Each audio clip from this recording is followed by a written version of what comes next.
Então, realidade que o AI tem, é uma tecnologia transformativa, então, vai afetar nós todos. Para Aruba não queda atrás, é importante para o pueblo gente queda informar e envolver.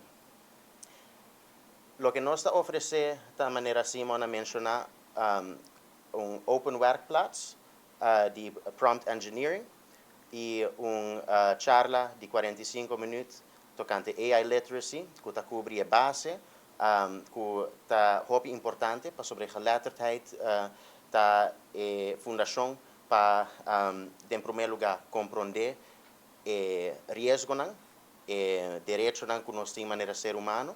Quase toda gente atende de AI. Tem hobby diferente opinião no pueblo.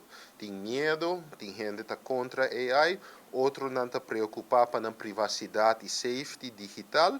E também tem grupo que quer ser mais tocante como usa AI de uma forma positiva e ética. Pensei nos evitar full pueblo de Aruba para a sessão inaugural de AI Pa Pueblo dia 2 de junho de março.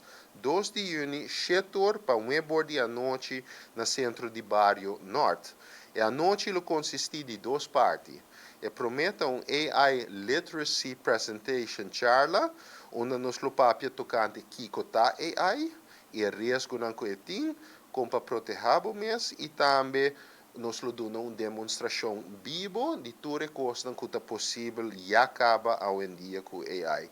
Para todos que registrar online para a charla, ela está completamente grátis e na porta ela custa 5 florins. Viaja depois, lo sigue com workshop de prompt engineering. O workshop aqui lo custa solamente 10 florins para atender.